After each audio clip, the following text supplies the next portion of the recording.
Welcome to Growing Up with Andor, a Star Wars story. It is November 22nd, 2022, and let's get started.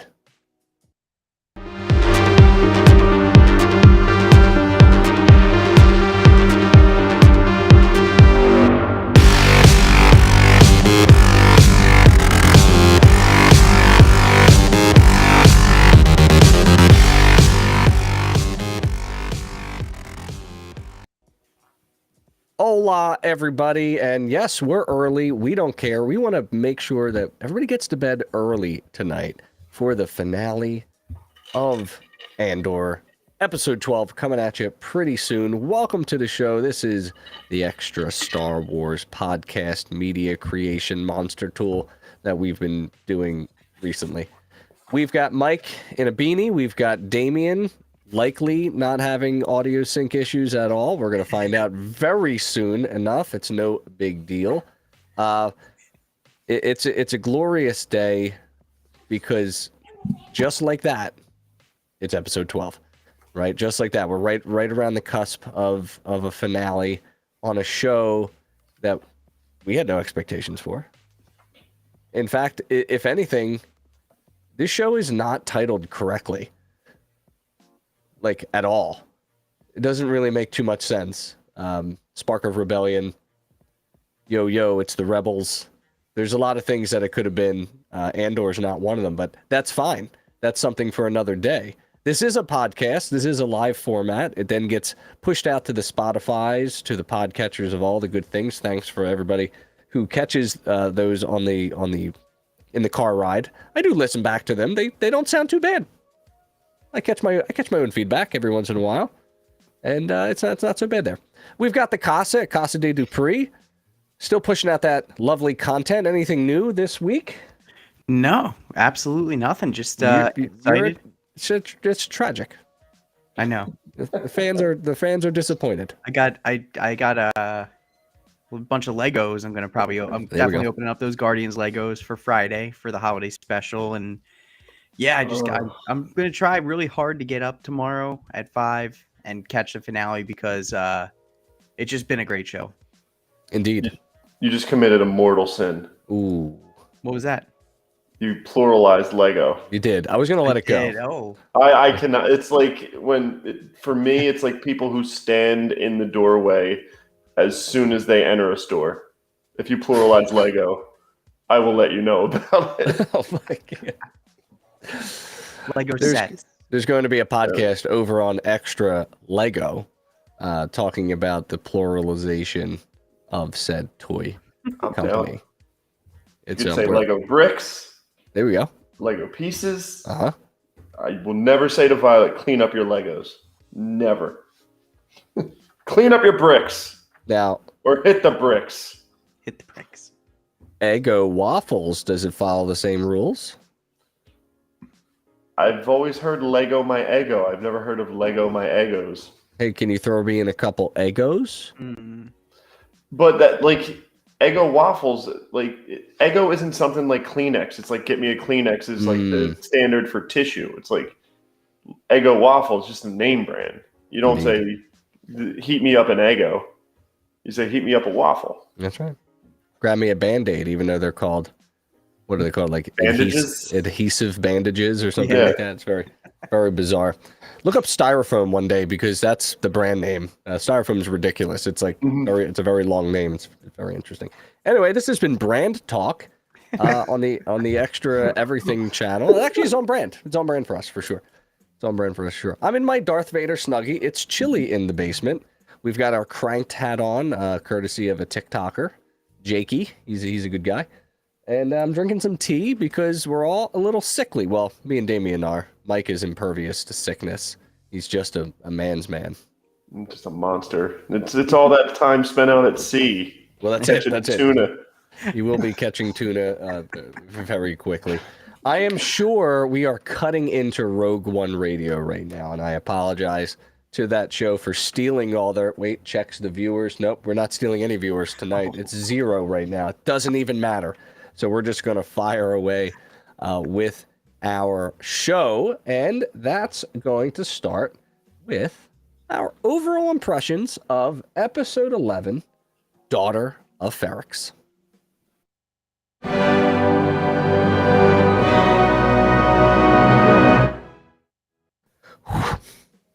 So we got our overall impressions. Friends, Dame, we'll start with you. How'd you like this this episode? It was not very long.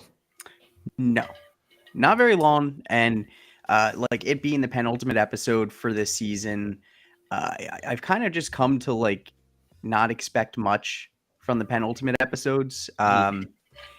And especially after episode 10, like just how emotionally packed it was, how awesome it was, how epic it was, just the whole breakout scene and everything put into that. Like you knew that we were kind of going to have some sort of come down from that for episode 11. So, overall, I was just kind of like the emotion was dialed up, whereas like I think the adrenaline was for episode 10. Not my favorite of the series, but it definitely did a good job of setting up the chess pieces for what's probably going to be a pretty crazy finale. A wonderful overall impression. Thank you, Mike. What say you? Well, first I would like to point out when we went back, taking a step back for a second, when Andor's first trailer was released, I remember you sent both of us just like meh, and look how far we've come. Oh yeah. Yeah, I've got no problem admitting that we watched a show. Well, we were growing up with a show that we went, what? Why? And there's just a lot of lies. Now I can't get enough. Yeah.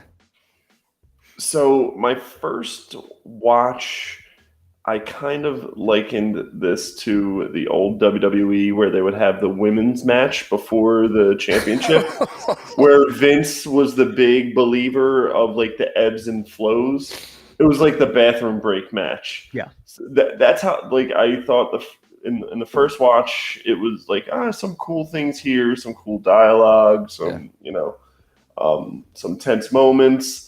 But the second time I watched it, they're setting up for one hell of a party on Ferrix.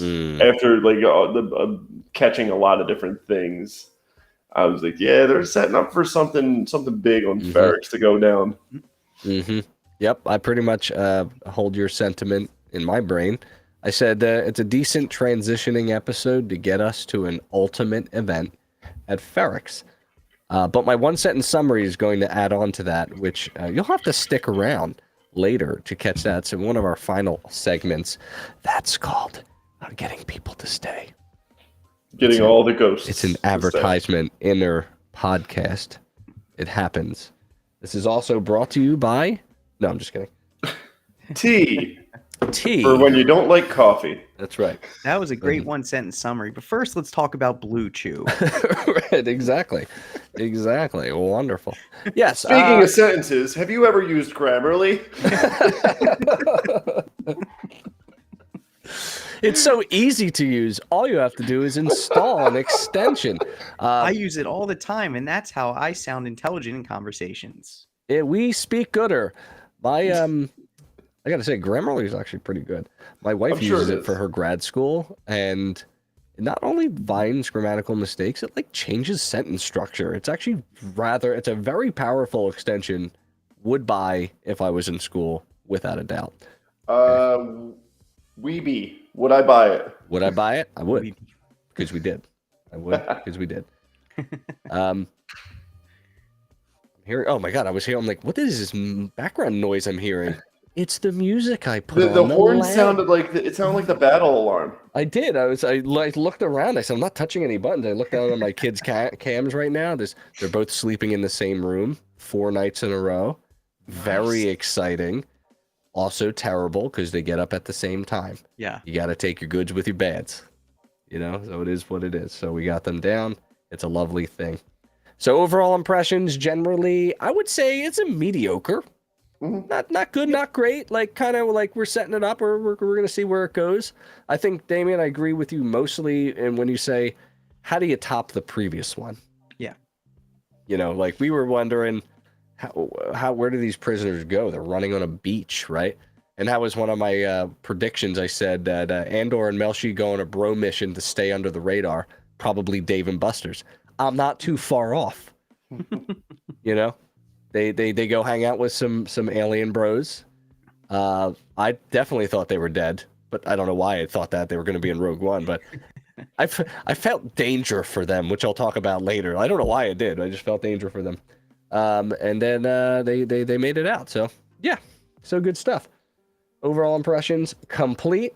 That brings us to our top threes of the episode.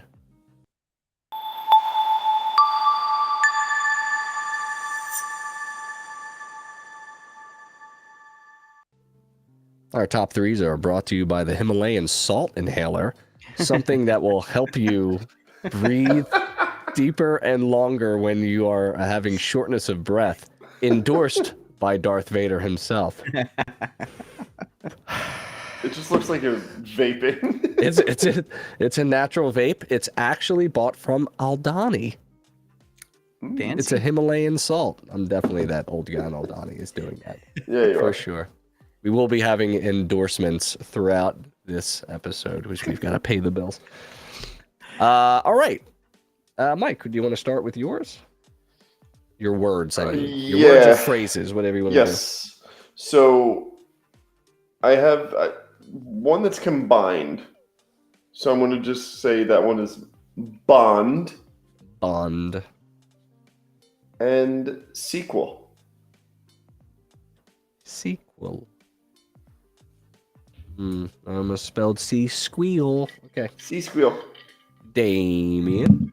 I got Emmy, as in the award, Got it. Heartbreak, and Payback.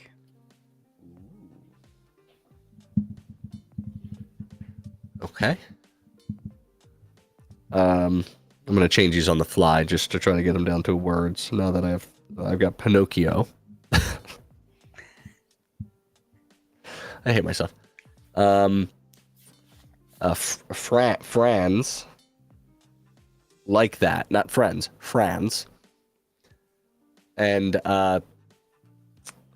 Dr. Evil. You don't even get it. And I love that you don't get it because the eyes tell me the story that I need to know. How do the words Pinocchio, Franz, Dr. Evil, Bond, sequel, Emmy, Heartbreak, and Payback all connect? Find out in just a few minutes after a word from our sponsor. Just kidding. We're not Speaking of eyes, need glasses, go to Four Eyes. They'll got you covered. That's right. That's right.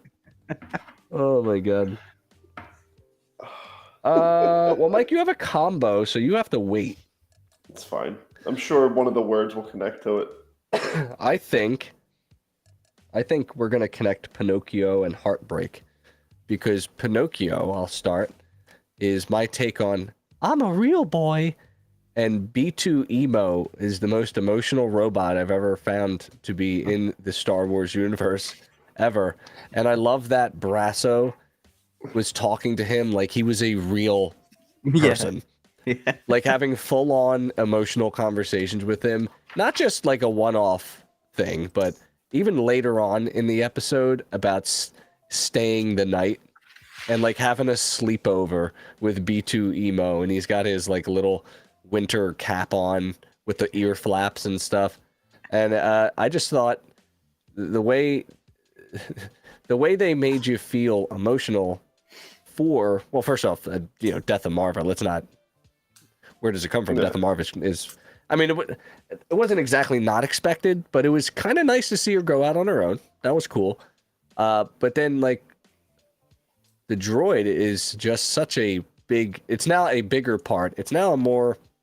It's no doubt in my mind that that's K2SO coming down the line. Now for sure. That's probably what it's lining up to be. But like the Brasso in town are really pulling together for the Cassian family, despite I'm wondering if like him paying off all those debts like forgave that family a little bit, after he paid the $14K, to everybody. And, unfortunately the Empire is there because of him. So probably not, but they seem to be, bonding together. And now Brasso's got a robot that's a sad Wally that makes excuses that he hasn't charged all day, even though he has. So I just love the B2 emo effect, and I'm curious, what's our boy gonna do in the final episode? I don't know. Is he gonna play a role? Like, is he gonna sacrifice himself, and then he's gonna take the ocular unit right with him, and then eventually down in season 2 installs it into a K2 unit? Like, are we going to see the death of B2 emo in the next episode? That would be tragic. Ooh. But I'm for it, for sure. Anybody on Droid Talk 101? There's one.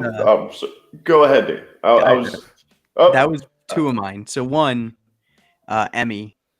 Like, can droids be nominated for Emmys? Right. Because that performance was just... It was just so good. He was just so sad. And he's So sad. He's like, I want Marva. There's like close-ups to his eye, and then like a broad shot of his face, and he's watching the dead body go across. Are you kidding me? And like the whole, like, it was just like they nailed like grief just 101, but like for a robot to convey that kind of emotion was just like so sad. And like you said, when his excuses, well, I haven't charged, I got to stay. Like, she might come back. Like, it's just he can't grasp it and come to terms with it. And that was just like, that was heartbreak for me. That was just so sad. And like, I don't think we've ever really seen that. Like, we've had R2 do like his like his sad like noise and stuff, or BB-8, but like never that much emotion from a droid in Star Wars. Just like absolutely like can't get over and is mourning the death of somebody. So I thought that was just like so good, just so good. I love B2. I don't know how he's gonna make it out alive, but I think that's a really good idea with putting his memory, his everything into K2 would be really cool. Just a neat little way to keep it going. Although K2 dies, so eventually.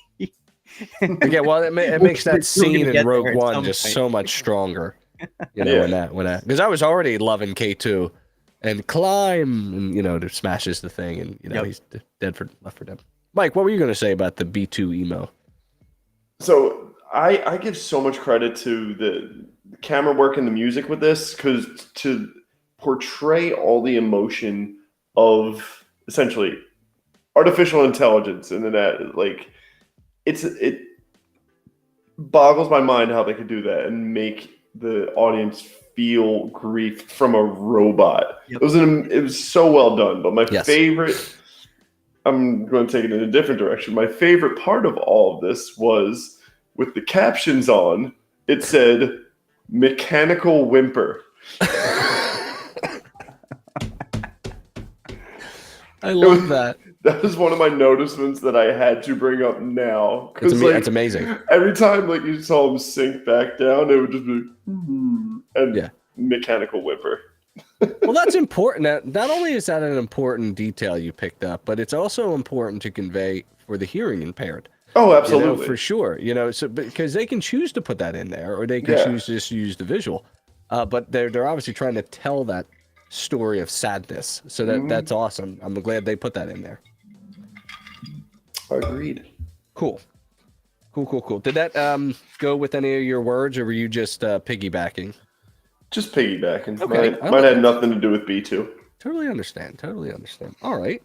Well, then Dame, I'm going to throw it back to you.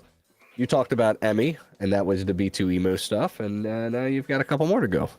Yes. Well, Heartbreak tied into that, but Heartbreak also tied into the fact that Cassian had to find out about Marva's death through a phone call, basically. Like, and that just, it was very, very much like real life, very heavy stuff. Like, I mean, I think, we all kind of learned, especially like during the pandemic, people that we lost, like, you didn't, not every time you get to say the goodbye you want to say to somebody. And the fact that like you could just see the emotion in his face, didn't need to do much. It was just the way that he took that news, gave it a pause, and it was just so devastating because he wanted to fulfill his promise to her, come back and everything, and then boom, she's gone, and it was just like, wow. And he just, after everything he went through, breaking out of what seemed like an unpenetrable prison, And then just for that is just like crazy. And then I think that also kind of goes into my third, just to kind of knock it out, of Payback. Because like you said, like while this episode was slow, I think there's definitely going to be some serious just hell to pay, extra motivation, and determination going into the next episode. So I mean, I think we're going to get some serious fireworks, and I can't wait to see Cassian just kind of tap into that darker side of him. I think we're really going to see that happen in episode 12. Yeah. So not only do we have a death scene, the recap starts off with her, I think, if I remember correctly. She's in the recap, and it's the exact line of, I'm gonna be word sick about you. And she's like, well, that's just love. And then it opens with her death. And you're like, Jesus, damn it. What a use of a recap just to throw. I mean, that's Game of Thrones style. Yeah. Like pulling the rug from underneath you. So it's like pretty wild. But I gotta give the storytellers a lot of credit. And we even mentioned it. And I think, Mike, you mentioned it last week. Like, why'd we have to go back to Ferrix? It seemed to be a waste of time. Well, like every little time they went back to Ferrix, they gave us like an update on Marva, and she just kept getting worse and worse and worse. Yeah. So like a death doesn't make, it makes sense. Like timeline wise, like it's like, okay, well, she died because, she wasn't taking her medicine and she's old. Sorry. But I'm loving the traditions that they do at Ferrix, where they turn you into ash and mix you into stone and put you into brick. You've been bricked? Awesome. That is amazing. It's really cool. It's really cool. I kind of want that to happen to me. Like, make me a brick and like put me in my family's house or something. Make me into Legos. Hey, don't you put that evil on me. Oh my God, what a setup. This is a fun show. This is a fun show, I gotta say. Okay. That's so funny. Okay. Well, Mike, we haven't heard from you, your words, right? So just so I'm keeping track. We did your heartbreak, and then the payback with Cassian coming in line. How cool was Cassian to Melshi? Is everything okay? Yeah, everything's good. He's still lying to everybody, like, despite the challenges and the bro love, the bromance that they have. He's taking that all in, and it's bro. Yeah, the perfect motivator to get him back to Ferrix. Every little thing, like you said, Mike, in your overall impression, is, there's everybody has a little piece of flint, right? Oh yeah. And there's a little bit of a spark. Mm-hmm. Oh boy. It's almost like the spark of the rebellion. Woo! All right. Speaking of sparks, are you having trouble in your love life? Right. Go to Hymns. I see Hymns ads everywhere. I cannot go on Facebook without seeing it's like this weird ad of like this girl just like standing there looking in the camera. And then like another one where she's like running on screen and doing stretches. I'm like, wait, I thought Hims was like a hair loss company. Like, what is going on? I can't wait for all of us to get all of these ads tomorrow. Like most things, this is the first I'm hearing of this. So thanks for that. This is great. This is awesome. Well, once you see it, you'll be like, oh yeah, it's the weirdest advertising ever. I just don't understand it. I don't get it. We're talking about it. So the R&D department, they're doing their job for sure. Something right. Yeah, that's right. They're giving us the okay.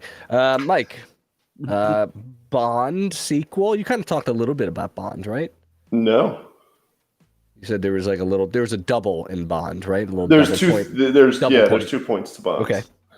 But so can we just talk about how the Fondor is one of the best ships we've seen in a while? This is a correct take.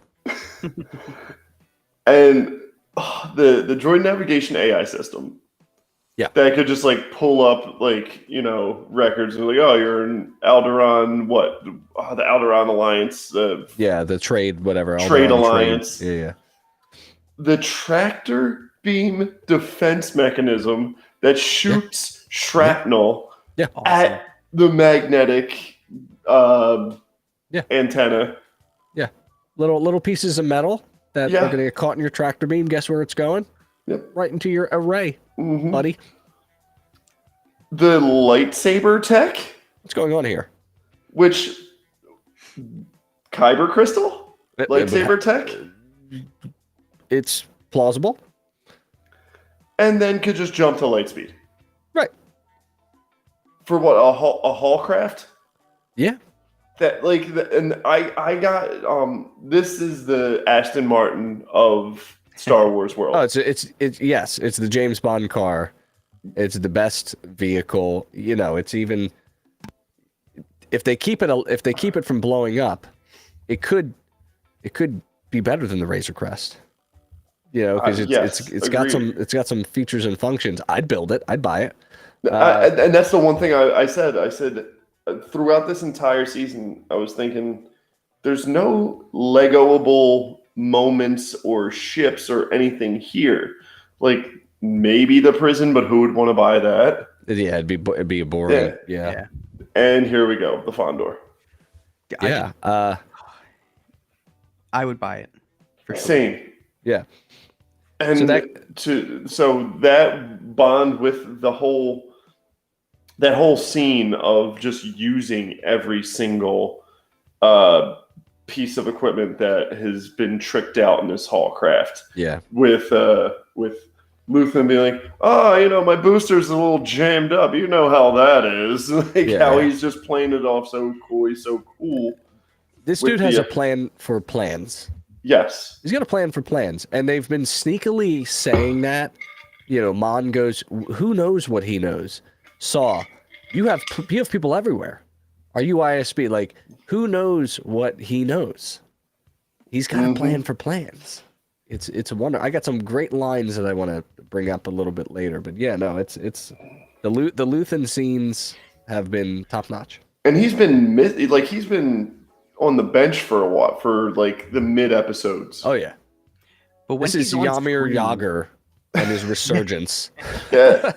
Whenever he's on screen though, it's must see. It's never just dead air, just filling in time, just trying to connect two pieces of the story. It's always good. And when he escapes and everyone, all the Imperial they're just looking what the hell just happened? Right. They have no idea. This zero chance, and boom. Correct. It just takes off. None of this is normal for the Imperials. Yeah. They have a bigger ship that's a smaller ship. They literally go by sizes, and they go, there's no way this can defeat us, which is really the ultimate defeat of the Empire, if you think about it. It's a bunch of small single-man craft coming in. That's what blew up the Death Star. So it's just it's one of those fallacies that they have, and it's wonderful seeing that symbolism coming out here. My point was Dr. Evil was ships with frickin' laser beams on the sides of it. That was my connection to the Fondor right there.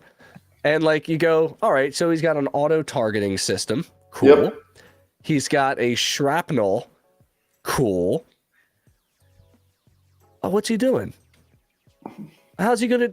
What the hell? So now my thought is, I made a GIF of it, and I was watching it over and over and over again. And I'm like, do they extend out forever, or is it a blade? You know what I mean? Is it a forever thing before it's cut off? I don't know. That's why I think it was lightsaber technology. Because why is it just red? Who did he? What soul of the kyber crystal did he bleed off? No, I don't know. It's a really cool concept. I saw an article after the first watching. It might have been Screen Rant or some sort of comic book geek, maybe, I don't know. But the headline was, the Fondor is a better ship than the Falcon. Cool. And upon first watching, I was like, oh no, whatever. The second watch, I was like, it does, the Falcon's iconic, but if we're talking about better ship, I think the Fondor's the better ship. See, I mean, the sizes and everything, right? modifications of the Yeah. YT freighter is what we don't see. We just see it. It looks ugly, and it sells toys.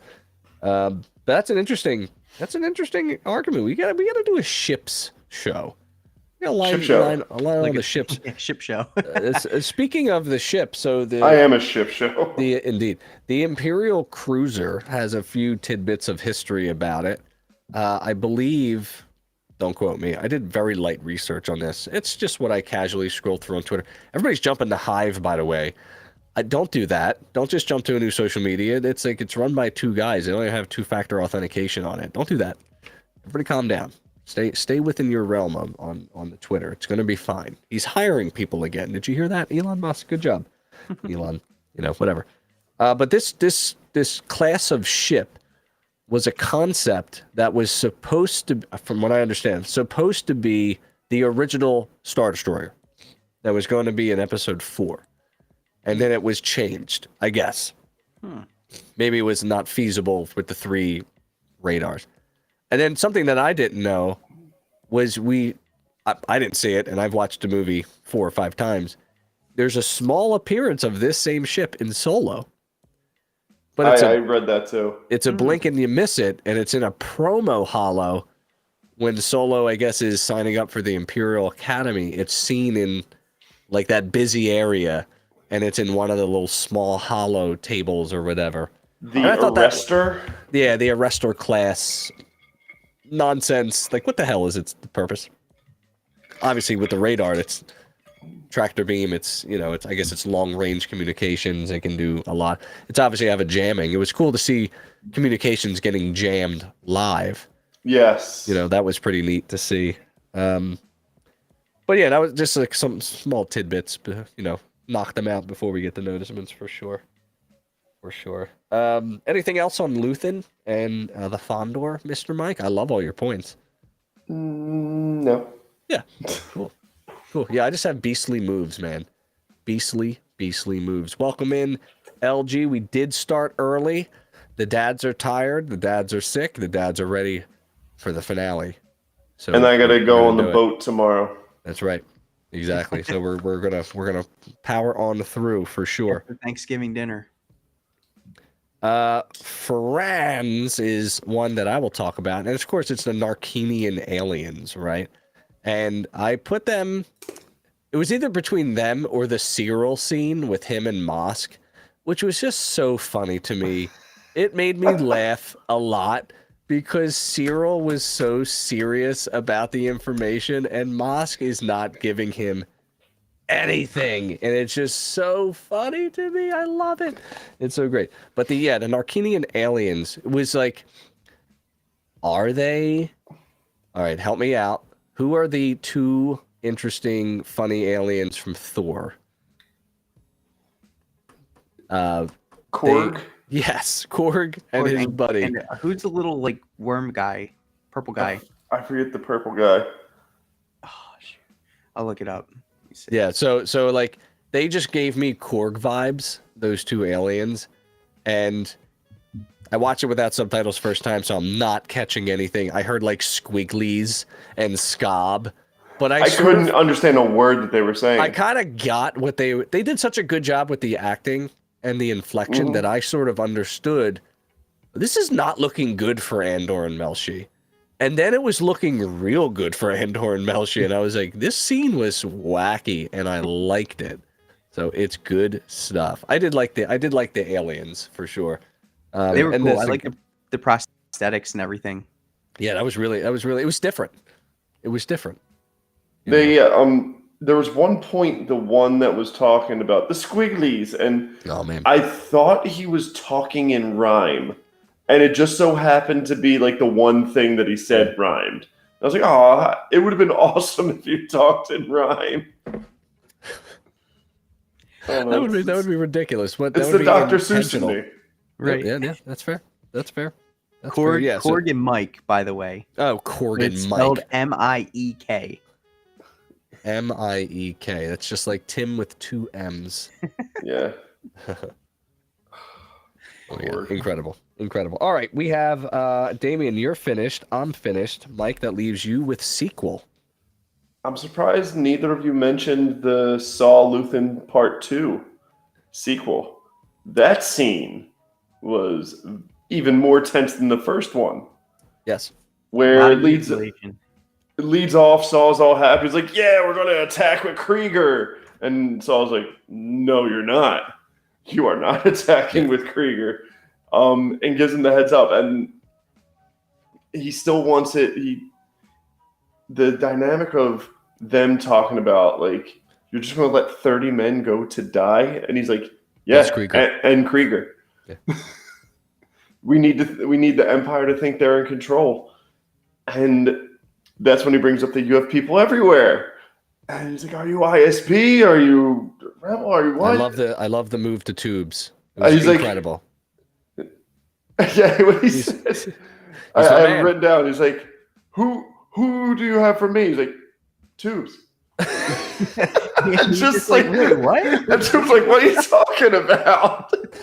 And then both of them, when he grabs the gun, they were like, oh, so good. He got us.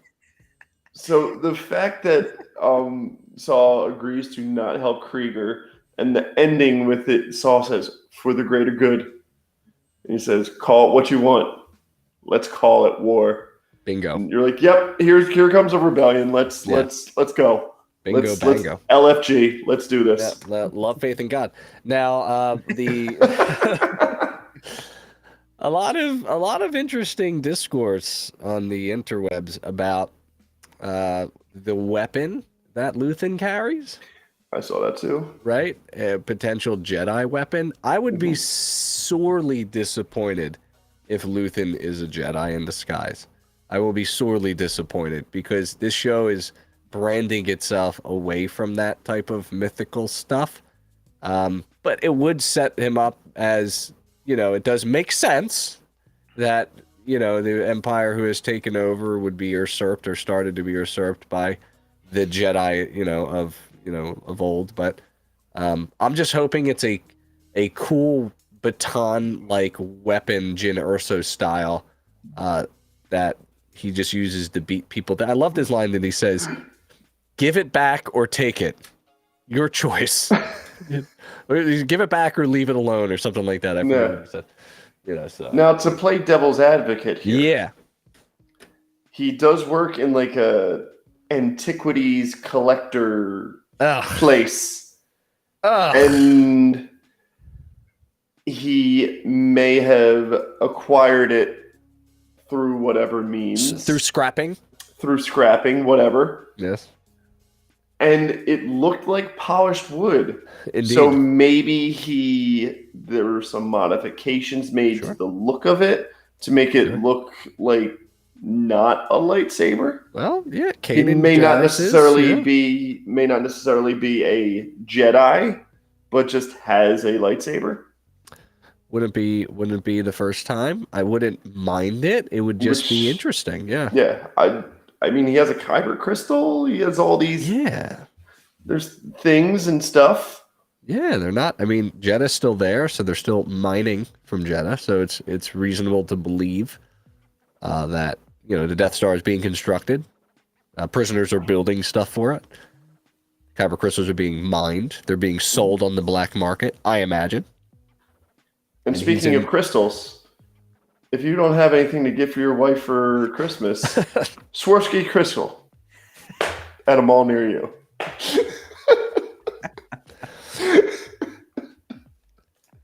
We have gone off the rails. I hate Steven Singer. Dude, don't. He's the best. He's the best. He is the best. You're welcome. Oh my God, that's funny. No, that was a great scene.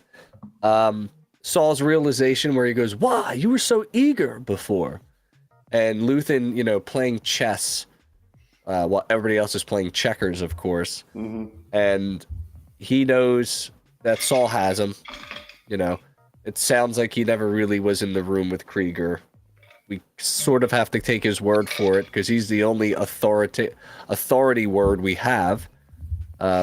Clea, which we thought maybe she was a sleeper in disguise, doesn't seem to be that way at this point. Based on the conversation between her and Vel, which great lines from that as well. And haha, I did it.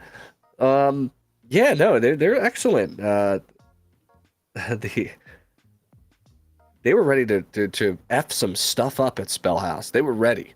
We have the charts. We can leave whenever. And he's like, no. And like Luthen had to make that tough decision. Sometimes it's a sacrifice, and that's just the way it is. Okay. An excellent discussion of the top threes. I am proud to say. Guess what's happening during the break? Oh yeah, the run. I know what's happening. I've got some grievances about this episode. Got a couple, and you're going to hear about them after this sponsorship.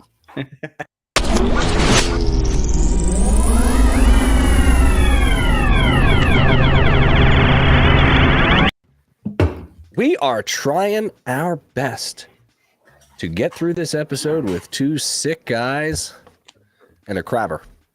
A crabber. Speaking of crabs, are you itchy? All right. Use Gold Bond. Yes, use Gold Bond. Powder. And let's pause and say hello to our chatters in the chat room. LG, thank you for being here. Yes, I'm sick. Confirmed. Tina, thank you for being here. Let's see. Nicole, checking in. Hope your show went well. Sorry for stepping on your toes. Apologies. We started a little early. Apologies. We just wanted to add to the frivolous Red 5 Expo. Still, by far, the best part of the Book of Boba Fett was that character. I'll take him in any show at any time. Thank you very much. So, yes, we have our list of grievances, and, we're going to do some words about it. We're going to do the little recap words, and then we're going to talk about what didn't really hit well with this particular episode. So, my first one will be...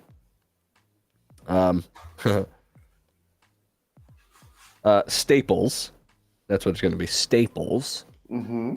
And then hash browns.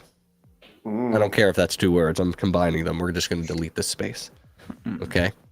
Mike, I know you're ready. I want to go high school. High school. And Rebel. And Rebel Wilson. Got it.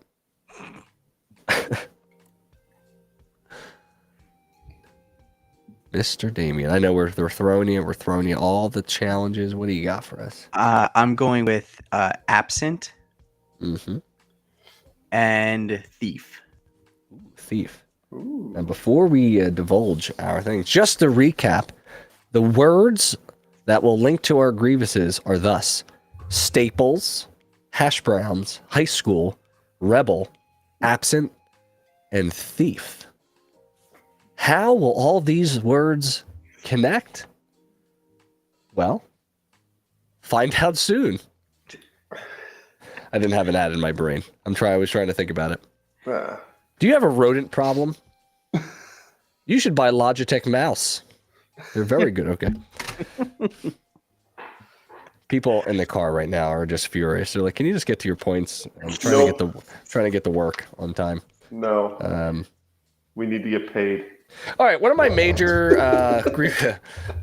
grievances of the episode was when you hit the staples button.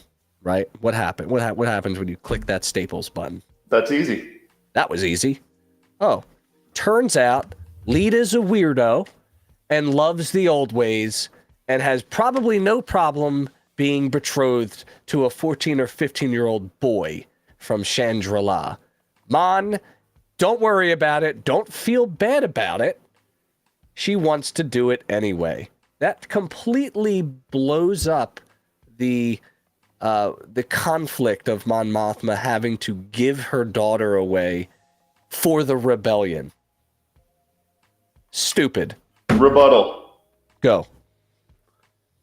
She knows that her daughter is like that. She doesn't want her daughter to be part of the old ways like she was. She's growing up in Coruscant. She has a lot other it's like if you go to school in a better district than where you were from.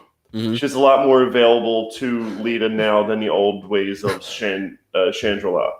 So that's where Mon's inner turmoil is with setting up this meeting with why can't I forget Davo? What was his name? Davo Skolden. So that's where Mon's conflict is with Davo. And so her conflict is, it's not ideal, but it's not horrible for Lita. Look how miserable Mon is with Perrin, and that was through the old ways. Fair. She doesn't want her daughter to go through that. It's kind of convenient, though. It's kind of nice. You know, it would have been cool to see Lita as a more rebellious teenager, which would have went against Mon, who is very stoic. Well, she's rebellious against her mom. I'm sure Perrin's like, yeah, the old ways. Yeah, I don't know. Didn't hit well with me. I don't like it. Rebuttal is under protest. I feel like 2 weeks in a row I've had a very strong rebuttal for one of your grievances. I think it's a can of soup at best. Speaking of can of soups, do you like Campbell's? Do you like grilled cheeses? Do you know it goes great with grilled cheeses? Do you like tomatoes? You want to buy a duck? Oh my gosh, a duck. She floats like a witch. Sorry, I had Monty Python in my head when you said duck. Dame, absent? Yeah. Thief. I'll go with absent first. Okay. So no, Dame, you're here. Who? You're that's true. I'm present. Even though my audio and my video aren't reflecting. That's okay. That's okay. You look better this time. So fast that I'm actually traveling back in time, I think. Correct. So absent for me was that made no sense. Absent for me was just the lack of Marva in the episode. Like we go from that recap to just the empty chair, and they've kind of diminished her role, and obviously it's not called Marva, it's called Andor. So, I can't expect her to just be front and center all the time. But I really did think we were going to get that scene of just emotional, crushing, sad between Andor and her. While it is a Grievous, I don't mind it because I do think the way they handled it with B2 and with Cassian made it that much more emotional and heartbreaking. So while it was a Grievous, because I would have liked to see that goodbye, I wasn't upset with it completely because they handled it really well the way that they introduced it to both of them. Yeah.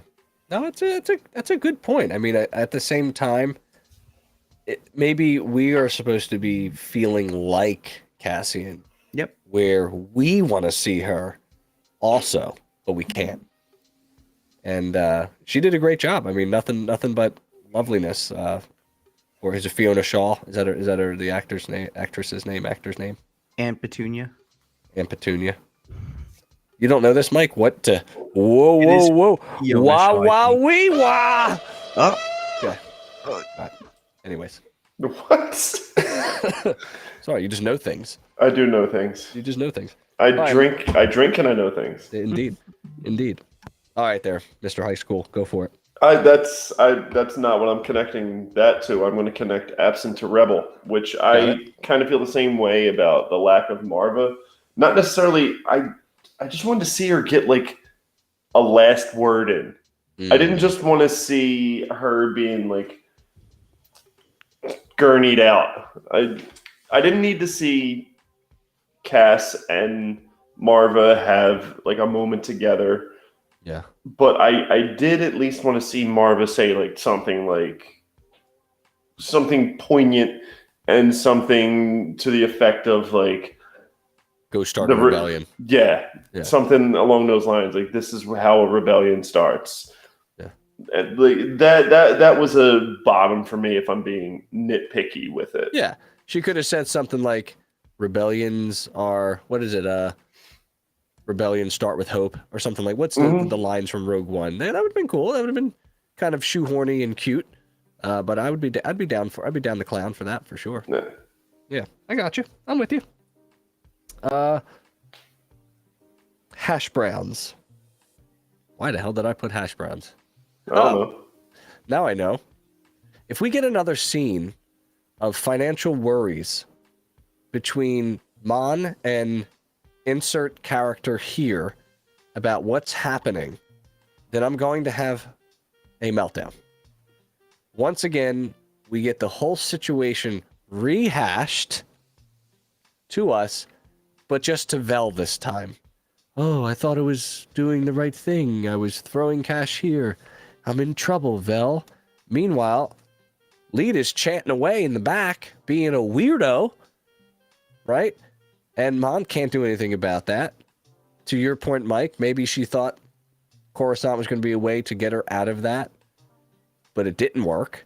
And now she's seeing her daughter fall into the same trap that she herself is in.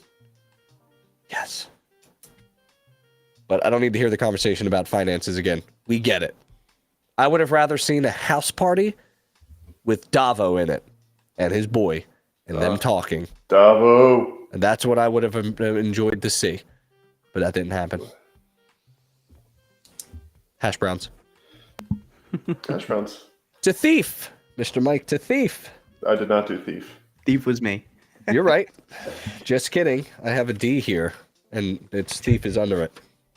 So, I mean, talking about money problems, dude, what kind of scumbag steals from his mom's jewelry drawer to presumably go to Ferrix to go chase after his white whale, Cassian Andor? That Cyril, man, he's just not doing anything for me. He's doing me no favors. I still love their conversation. Everything about it. I mean, if I was living with her, I'd be stealing money from her too. I'm sorry. Well, I'm curious. Is money trackable? Like, is he taking her money to buy? Because isn't he like sidelined from Morlana 1? Like, he's not allowed to travel there, I'm sure. Like, by imperial decree. I don't know. I'm just making it up. Why does he not make money? Like, why is he taking money from his mother? It's not enough. That I'm confused about. Yeah, like you're living with your mom. What's going on here? Is it a possibility that it's his money that she keeps locked away from him? I'd see Edie doing some shit like that. The way she treats him, that's not impossible for sure. Was that his personal box? The jewelry gives it away that it's not, but he has ways of knowing. What if the jewelry is Detra's jewelry because he's a psychopath? Oh my god! And he probably wears the skin of Imperial. It's the most beautiful thing in the world. You still don't get that reference. You haven't seen American Beauty. Nope, not yet. Not yet. I'll watch it. Never. Yeah. They basically had to say, how can we get Cyril to Ferrix? Yeah. They didn't really need the scene of him stealing money. Like I would have gained enough information. He now knows that Andor's probably going to be on Ferrix. Yeah. There's a good shot he's going back. Good shot. He's going back. I don't need to see, like, the sneaking around with his half tie. Go back into Edie's personal belongings. I don't know. Dude just got a promotion, too. That's what I'm saying. He's spending that check pretty quick, or it's already spoken for. Who knows? Yeah. It's very interesting. Just, I don't know. Cyril is just, unless they do some kind of crazy thing and carry him into season 2, just really hasn't done anything for me. Like, he just kind of seems like a whiny mama's boy that just got angry that he got punked and he just can't handle it. Yeah, no, it's an interesting. I can't get I'm holding out hope because I kind of thought he was going to turncoat, and now there's no time to do that. We don't have much character development. He's literally stayed the same the whole time. So either like he's going to thwart something at Ferrix, and that's how he gets into the Imperials. Like he saves Dedra's life, so to speak, maybe, from something. And then she finally accepts him as lover or coffee guy, one or the other. Yeah, I don't know. That's just. I don't want to. I would watch that like not True Hollywood, but like series of like Cyril and Dedra like keeping up with Dedril or like whatever they want to call it, but that is just going to be a toxic relationship. It's super toxic. There's Cyril nothing private. Knows best on USA. Hopefully he pays his taxes though. Oh my god. Down with Dedra. Down with Dedra. That's great.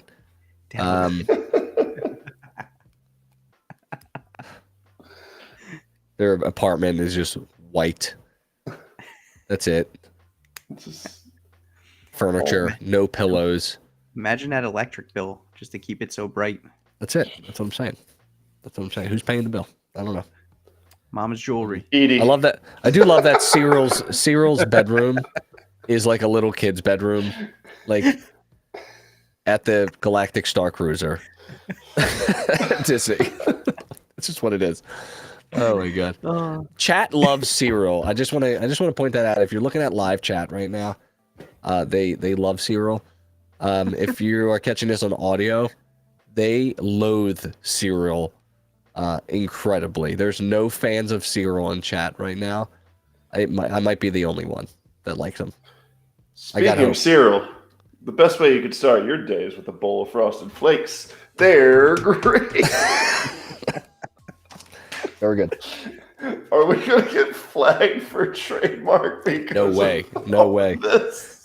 Due to the all these fake sponsorships that we're threading through this entire episode. The amount of views that we get, we're just making money for them. That's just the way it is. That's just what it is. Sure All right, Mike. All of these hashtags in the description or something. There will be not enough hashtag characters. Steven Singer, hashtag Blue Chew, hashtag Frosted Flakes. Exactly. I do want to somehow weave in hummus from Sabra. So, Mike, you mentioned high school. Yes, I did. I was just a little annoyed that literally everyone was talking about Marva dying like it was like a high school rumor. It's like, did you hear Cass's mother died? Marva Andor died. Did you hear Andor's mother died? Marva died, blah, blah. It just got like very high schooly, like rumor. And the way I understand that it leads to pretty much everybody who said it going to Ferrex and having some sort of massive street fight on, what was it, Bix Road? Yes. Rex Road? Something. Is it Bricks Road? Because that's where you are bricked. And I'll accept it. I don't know. Don't know. But just I feel like every other scene they had to sneak in that Marva died, and I was like, we get it, she's dead. I didn't catch one lick of what you're talking about. They said that's interesting. Lot. Did they? Okay. Yeah. I know, like the ISB undercover officer was like, "Oh, did someone die?" No, there's nobody under that. Yeah, somebody died. Cinta, like, yeah. It happens. She's just like, it happens. Well, okay. And that's the one scene with Poe where he's like, somehow Marva has died. And it just explained the whole episode. Right. Right. Thanks, Poe. Appreciate you. Yeah, I mean, this is probably our worst episode in terms of grievances, but at the same time, it's kind of a weird episode. This episode really hinges on the next one. Yeah. That's really what it comes down to. So, final call for any bottoms. No. Nope. Okay. Well, friends, we've going to move the show along and chat. This is where you can help out. If you saw something in the episode that you may have noticed that is like an Easter egg or something that you found to be cool, now is the time to stretch those fingers out and type it down into chat so we can steal the ideas and use them for ourselves. Here we go.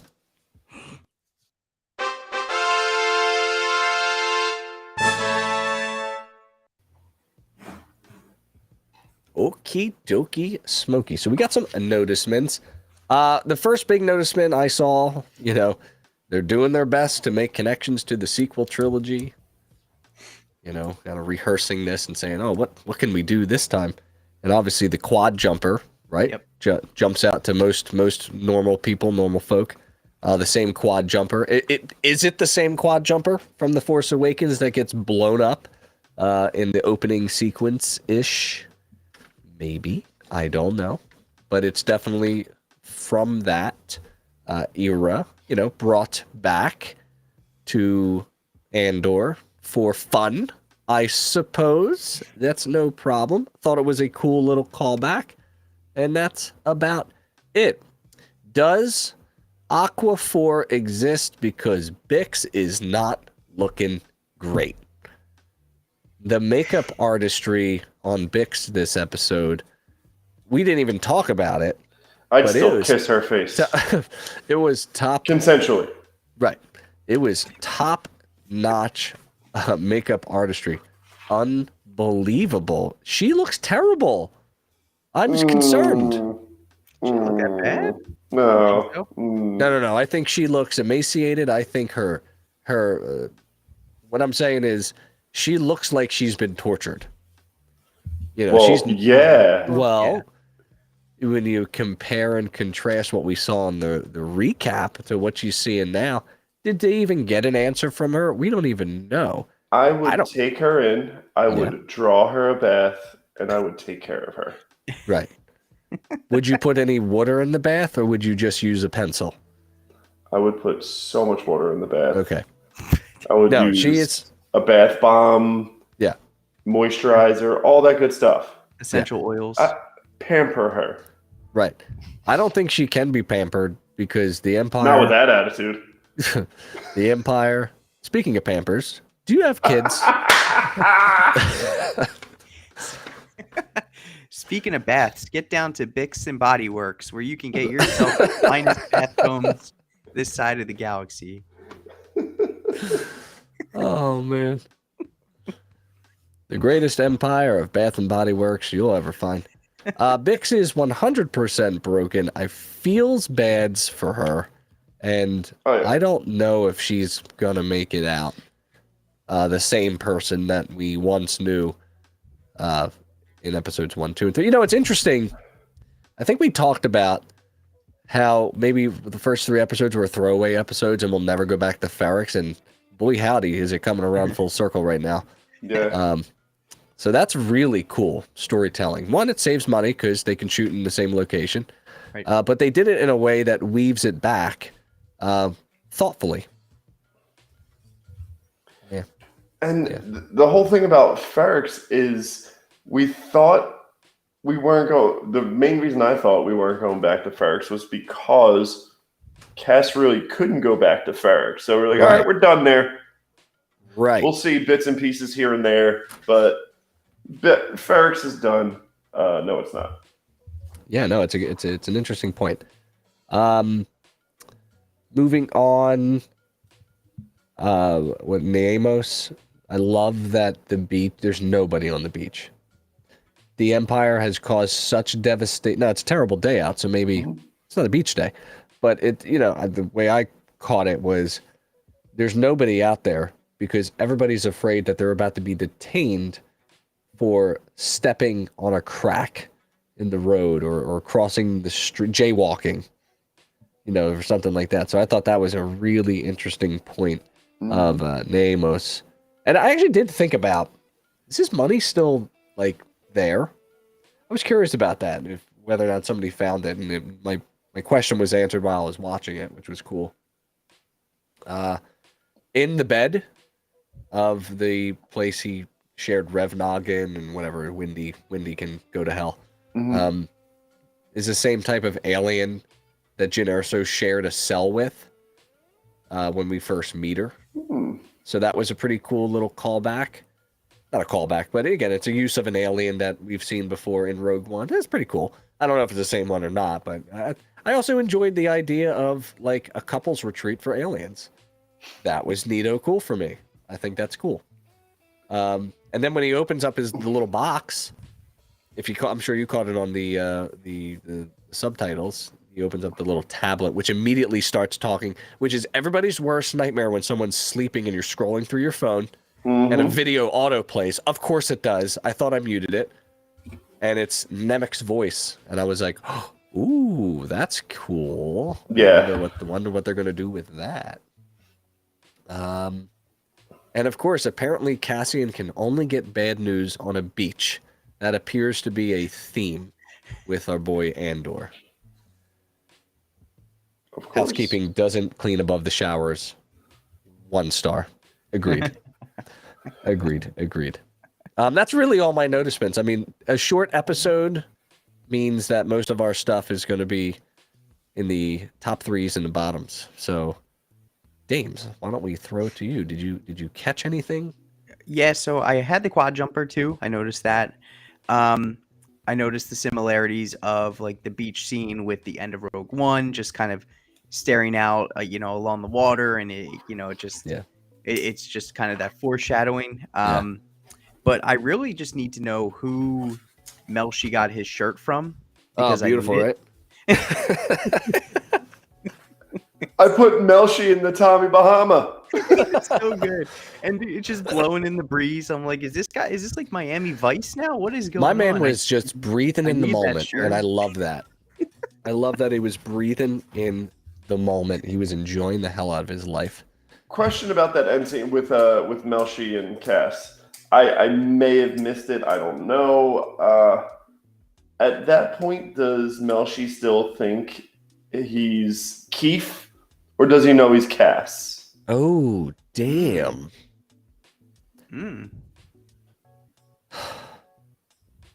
That's a great question. I didn't catch it. I started thinking about when you were talking about Melshi and Cass on the beach. And I don't know, in their adventures in the quad jumper and with the Narkinians getting stuck in the net, if they had ever, free soloing on this weird sand ice planet, that if Melshi actually knows he's Cassian at that point, or he is still Keith at that point. If he's Andor, then it's a great oversight. If it's Keith, it's awesome storytelling, and maybe we're going to see Melshi in the future. I'm sure in season 2, and he's going to say, "Keith, it's good to see you," and there's going to be a record scratch. Who's Keith? And they're going to have a thought. It's going to be this a laugh track, ha ha ha ha ha, and they high five, and it just says an ad for Narkina 5. which sounds like a drug that prevents heartburn. Narkina 5. Be like, are you feeling really burny in this area after pizza? Yeah. Try Narkina 5. That's right. It's a generic brand of Pepsid AC. Oh my god, that's funny. Yeah, that's a really great question. I like that a lot too, because I think maybe there is going to be a little bit of tension, because there's no way they just get along like thieves and they're all happy go lucky, I think there will be that tension of well, who are you? And maybe that kind of puts a splinter in their relationship, but they just push through for the greater good, or they mend over time, during the course of season 2. But it is a really good question. I didn't even think about that. Did not even occur to me. Didn't occur to me. I just thought they were besties going to Dave & Buster's, kind of doing their thing. They not only did they go to Dave & Buster's, they went to Cliffhangers. I mean, they had the bro hug at the end too. So I mean, listen, they went through a thing. They went through it. And it makes sense. It's you gotta, if you're going to start I think this is a big turning point of Cass being essentially part of the rebellion now, because we need to tell people what happened. Yeah. We can't do it together. We need to go our separate ways. No, it's good. It's a good way to split. I didn't think they were going to split, but it's a good way to split. Did you notice that Cass casually hands over the stolen Corpo weapon to him, basically releasing it from him, going, "Yeah, you can take this one. Mm-hmm. This one's hot. We don't need that." Yeah. Thanks, Obama. Anyway. I love that. I love saying that. I still say it all the time, and people just look at me confused. I know. It's Doesn't the make any best. sense. Doesn't make any sense. Good question. Damien, you have a continuation, I believe. Also, just I kind of like that they left open the possibility for other prisoners to show up down the road. I like 'Cause that too. He asked, Mhm. like, do you think anyone else made it out? Obviously, like, they were just too busy, like, paddling for all hell. Like, they did not pay attention to who was behind them, Yeah. what the case was. So I did like that they just threw that question in there to kind of leave that door open for someone random down the road.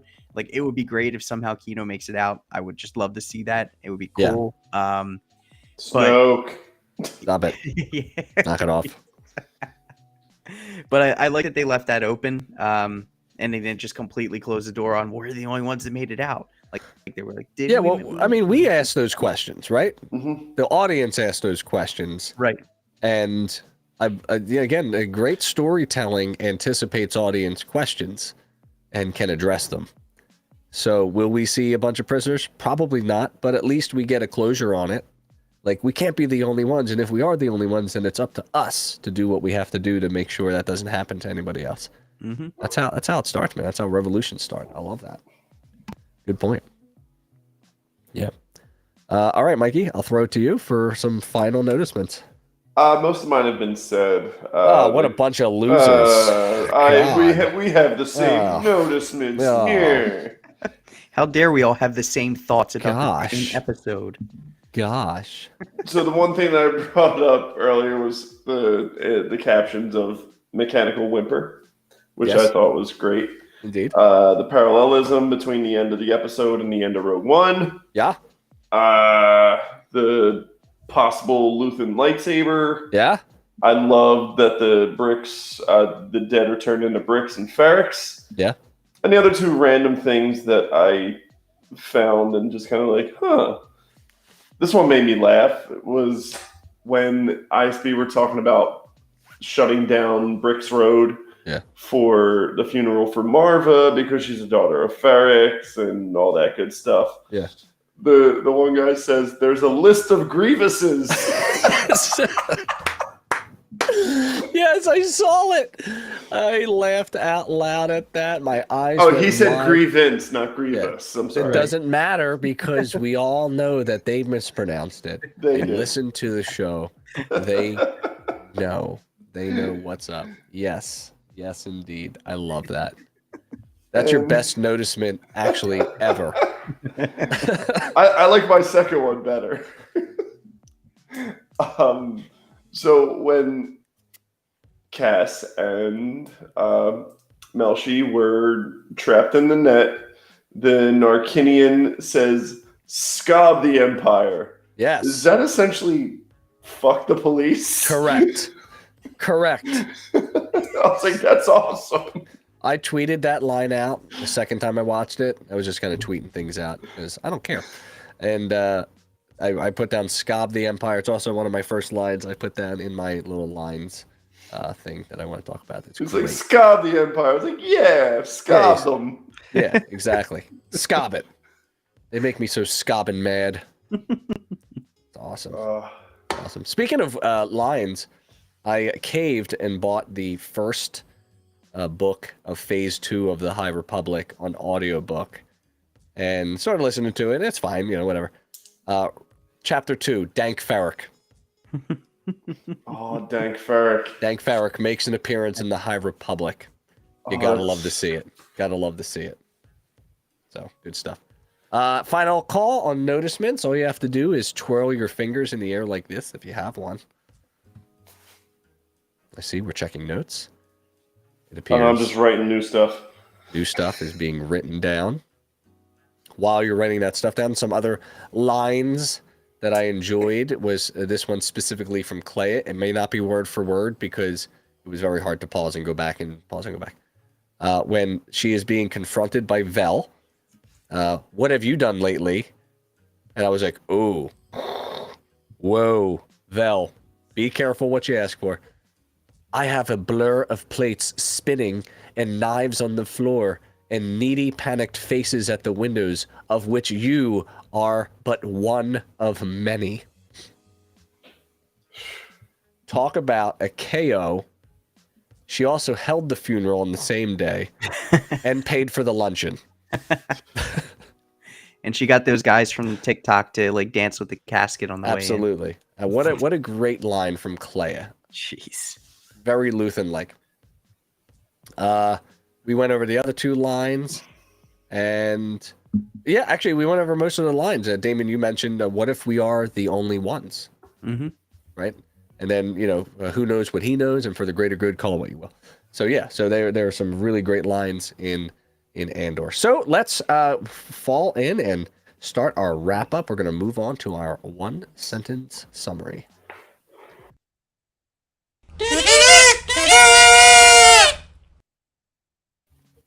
Just love how aggressively loud that is in my It's ears. so loud in my ears. And I'm not changing it. Just not changing it. You better not. So, one sentence summary for me is real basic. I just say it's a true setup episode that will only be as strong as the next episode. That's it. That's just what it is. It's a true setup. Okay. Mike, go ahead. I feel like mine's more of exclamation rather than a sentence. You better say it with some force then. Not necessarily onomatopoeia. Okay. So it's just holy ship. Yeah. Holy ship. Fondor, man. Great way to end the episode for sure. All right, Dames, to you. Yes. Following the drama of episode 10, episode 11 kind of is a downer, but sets the chess pieces up for an epic episode 12. Well, it turns out Damien's the only one who follows the rules and writes a beautiful one-sentence summary, so thank you for doing that. Technically, ours were sentences. A lot better, though, because that was just so good. I love it. That's great. All right. It's time for those predictions. Big-time predictions for the finale.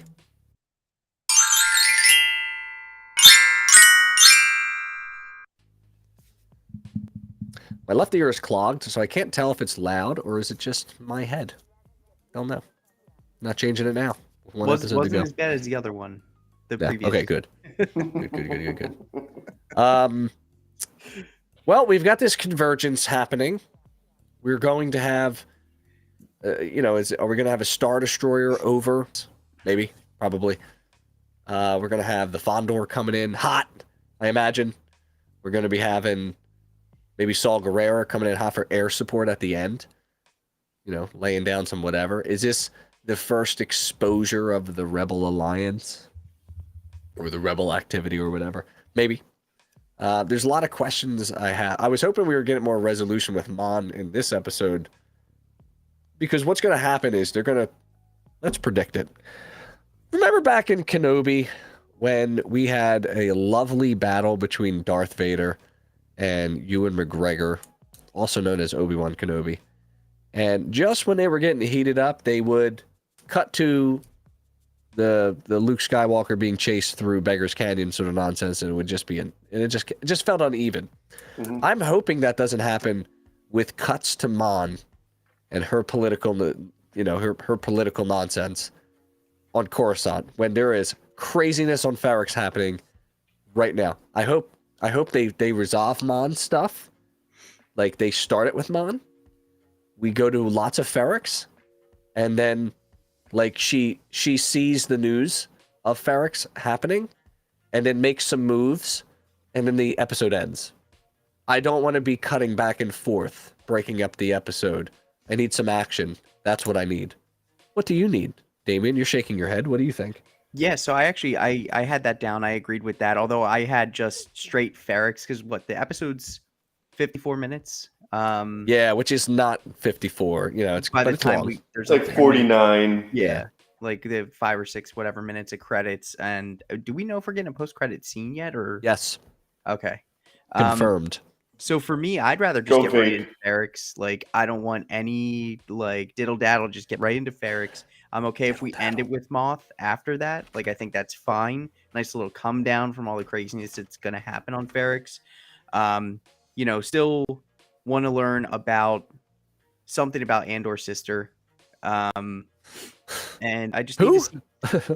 Right, exactly. I don't know why I don't know. I don't know if it was just that's a smoking gun right now.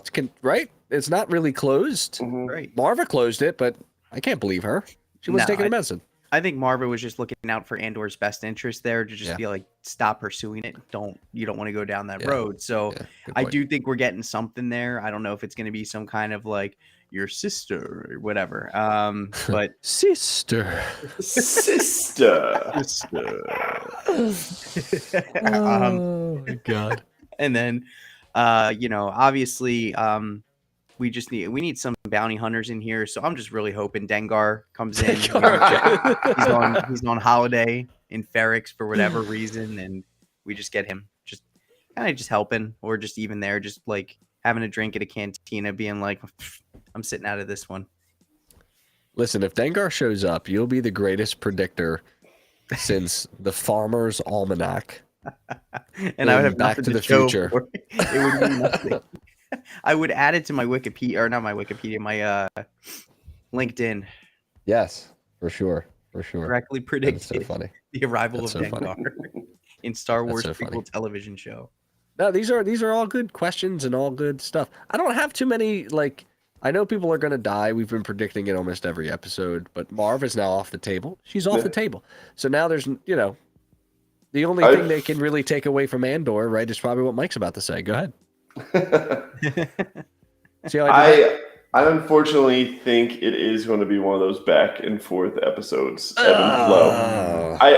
Not that I want it. I think it's going to be that type of episode to be like, I can't take anymore, and then it's like, okay, let me deal with bureaucratic nonsense for a second, and then back to Ferrix. But I think the Mon moments will be like very, very short. It won't be as long as the Reva moments with Obi-Wan. They were brutal. Yeah. I think that who's going to die? I'm good at this. I'm good at this game. Who's your Deadpool? My Deadpool. I'm going Cyril. Going out. I'm going Bix. I'm going Brasso. I'm going. I think Dedra gets like hurt but not dead. So Reva. So yeah, she's going to Reva it, but she won't turn good or goodish. Got it. I made this, like, I don't even know if it was a prediction, but like this random claim that like early on in this series that is it possible that Dedra is Cass's sister? And the more I think about it, I don't want that to happen because I think that's a lazy twist. Yeah, I agree. I agree with that. And then clearly then she would just be Dedra to him. Thank you. I was right on the button for you, buddy. And if you're burying your dead, come on down to Murphy's funeral home. That's right. That's right. Want to see your dead sister that you didn't know was alive? Go to the pet cemetery. Nice. I don't think Luthen is going to bite it because I don't think he's going to be anywhere near Ferrix. I had Luthen die in last episode, but we'll see. I don't know. He's kind of emotional. He's a little off the rails right now. So the other thing I was thinking about. All right. So this is 5 years before the events of Rogue One, right? So they say. So how old is Jyn at this point? Teens? She's gonna be 14. So 14 at this point. So to give you a little context, she's actually kind of with Saul Guerrera's. That's what I was thinking. As a young person, but like training under him. The book Rebel Rising. It's actually a very good book. That gives that a little insight into what she was doing. But she wasn't always with him because he knew that it was too dangerous for her, although she was the best fighter. Yeah, something with and that. she left. She like left and was on her own from when she was like 16ish, right? Yeah. So I think the post-credit scene is going to be a scene with Saw, and just like a mentioning of Jin. Not because just like a mentioning of her name, and you see like a 14-year-old girl just like look up like that, and that just to give a little like not like another little connection to the to Rogue One. That would be cool. That would be really cool. It's a long stretch, but I hope Cinta is Cassian's sister. I don't hate it. Yeah, I don't hate it. Very good, LG. It's not like a Deirdre layup, like smack dab in your face. Like here's this character. Yeah, it's like Cinta's she's been hiding in plain sight. That would be a very good one. And like with Dedra, it's like I should have noticed because of your roots. Dedra. Shut up, Dedra. Anyway, no, these are all very good predictions. I'm getting all antsy about it. I I'm starting to, grind the hands or wring the hands. Not grind at all. You don't want to grind hands at all. Don't grind your hands. Yeah, you want to ring. You want to ring your hands. I would love like a Bodhi Rook cameo. It's somehow whether it's he's a pilot. I mean, why not? Yeah, for sure. All for I think it would be actually easy just to kind of weave in these characters. Maybe we get we get an episode on Borgullet. How'd that dude get into Saw Gerrera's compound? That's what I want to know. He knows your mind. He will know the truth. Borgullet. Now let me get some oxygen. Yes. I need that oxygen immediately. Speaking of oxygen, are you out of breath? Because I'm out of breath. And I'd like to end this episode sooner rather than later, because despite us starting earlier, we're at the 90-minute mark. So let's move on to our final raunchy segment with our friend Mike, with Mike's Only Fans.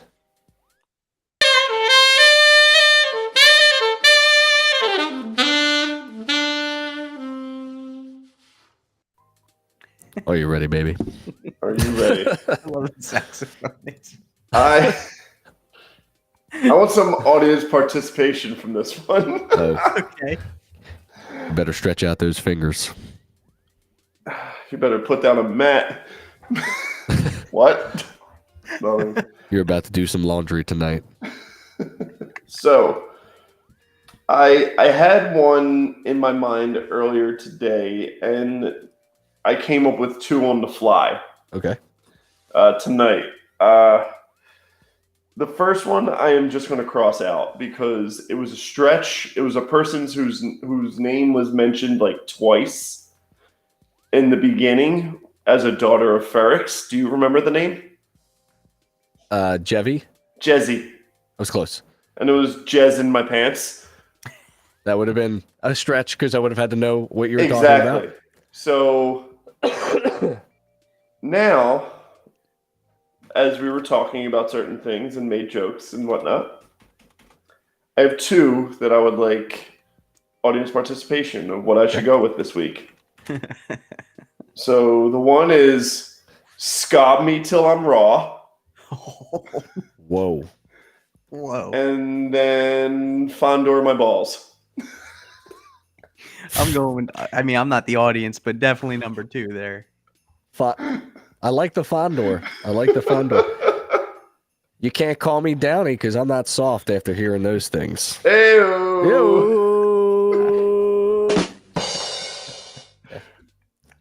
My goodness, both of them were really great. We've got some good stuff. Megan, you just got here, but guess what? You're going to have to catch the replay because we are ending sooner rather than later. We did get started earlier, and that's okay. So we are officially at the 90-minute mark.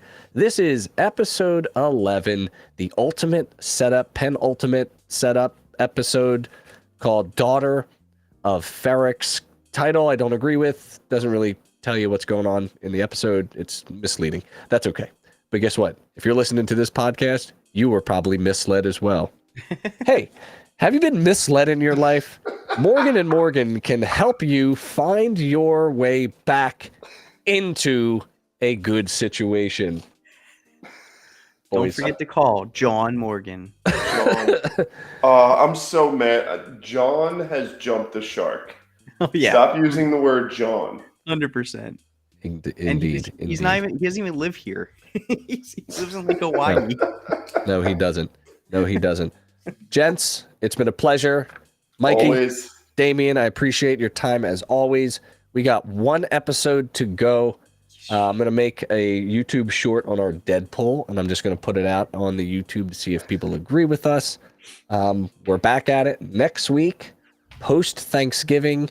Mariah Carey blasting on the radio speakers all day and every day. This is the extra Star Wars content podcast thing. We appreciate you tuning in.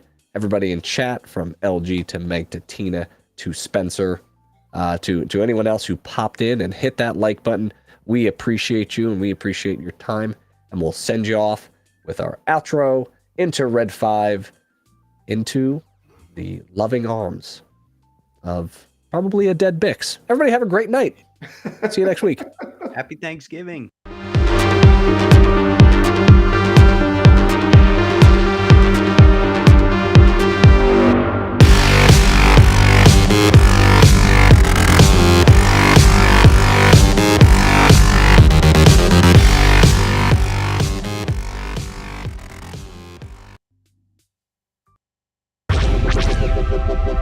This podcast is part of the Red 5 Network. For more Red 5 Network podcasts, visit red5network.com.